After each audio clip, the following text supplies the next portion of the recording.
La bonne période pour pêcher la truite arc-en-ciel, c'est novembre-décembre. Ça équivaut chez nous au mois de mai et de juin, ce qui est tout à fait normal. C'est la meilleure saison aussi chez nous pour la truite, mai-juin.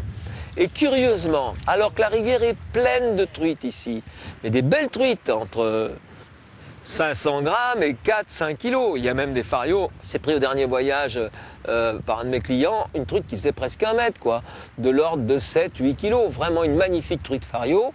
Donc il y a de super belles truites dans cette rivière.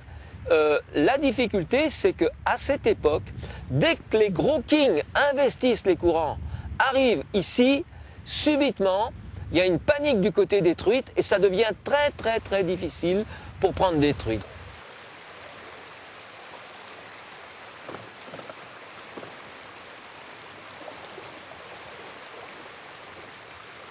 Cette rivière a la particularité d'être un petit peu différente du Rio Petrowe. D'abord, elle est 3 fois plus grande. On va un peu plus rechercher la truite aujourd'hui que le saumon. On pêche à la mouche. On avait envie un peu de pêcher à la mouche.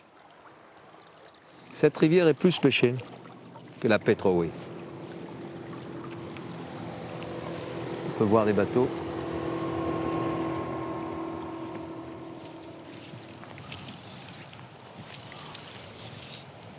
On va essayer, de toute façon. On va essayer de trouver ces truites, puisqu'il y a de très très belles truites dans cette rivière. On va essayer. Ce qui est un peu gênant, c'est que j'ai une soie flottante et qu'en fait, il faut quand même chercher les poissons à 50 cm, 1 mètre de fond. Donc j'ai alourdi avec un petit plomb, un plomb plat. J'ai mis un petit bout de plomb plat en bout de soie, puis j'ai mis un plomb au bout de mon mi-mouche, mi-streamer. Et en fait, je compte là-dessus pour faire descendre le leurre à la bonne profondeur. Par contre, ça apporte un inconvénient, c'est que ça lance très mal. Très difficile à bien lancer avec une soie qui est un peu déséquilibrée par le plomb. On va voir, c'est tellement joli là. C'est étonnant qu'on ne touche pas une truite ici.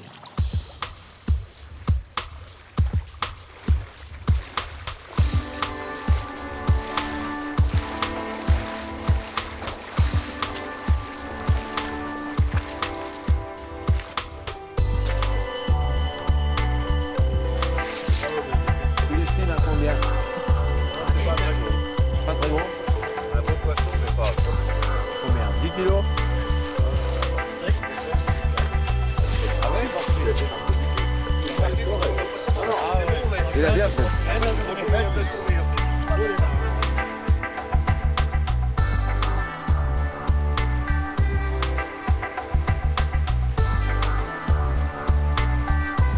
Oui, putain, le nez dessus.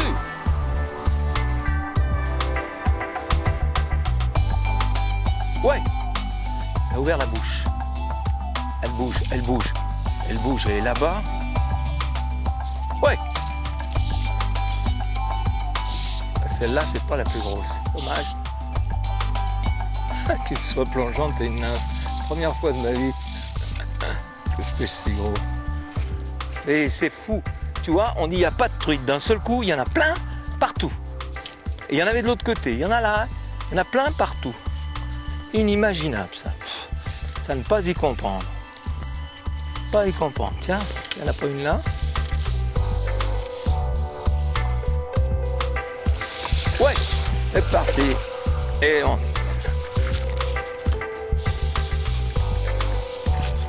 C'est incroyable.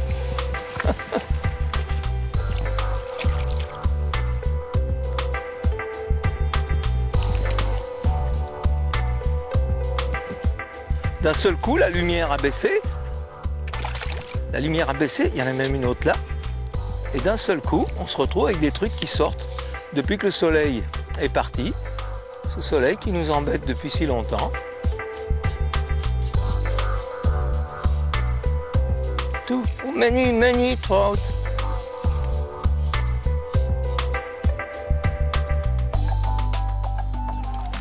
C'est un silver? Ah oui. C'est un beau poisson, Didi. De toute façon, je l'ai vu sauter. J'ai senti que comme je passais, j'allais le prendre. Sincèrement, Ah ouais, c'est très bien. Claude, qu'est-ce que je te dis? Ouais. Je te dis putain, je passe bien, pendu. C'est une Jean-Marie, ça? Ah oui. C'est une Jean-Marie, ça? Ah oui. C'est la change, hein? C'est la change, hein? C'est celle que je t'ai donnée? L'autre, je l'ai pété sous le saumon. Ben voilà. Oh là là. Eh ben c'est bien, garçon. Belle journée. Ah ouais, c'est beau.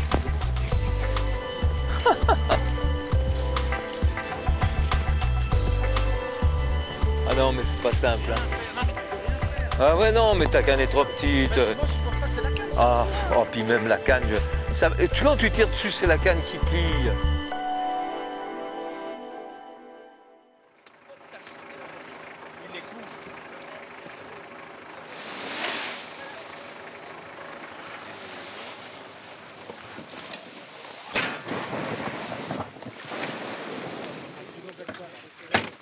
Tu l'as eu? Même pas temps,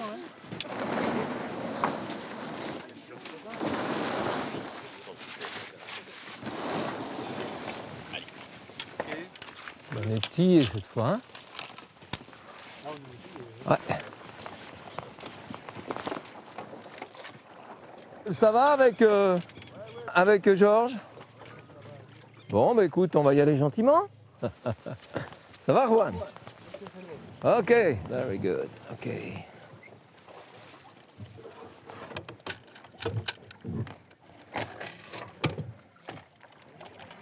Moi, ce qui me sidère, c'est qu'on a des rivières en France comme l'Allier, par exemple, où il y avait du saumon et maintenant il n'y en a plus.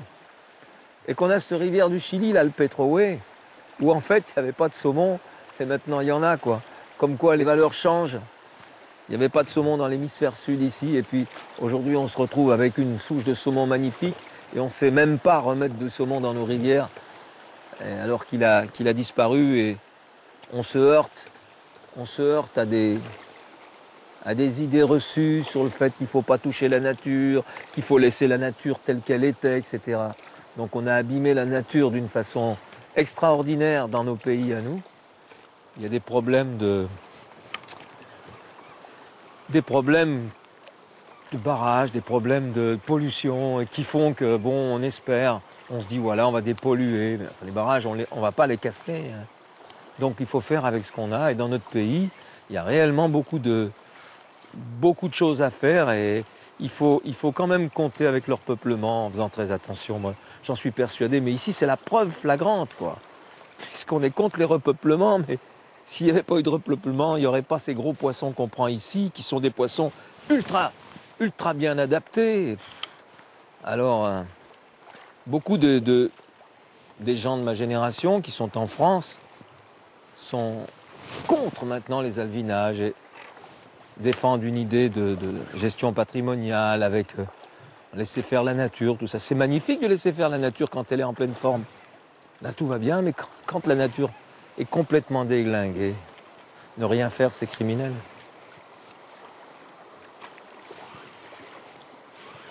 Il y a un joli trou, là.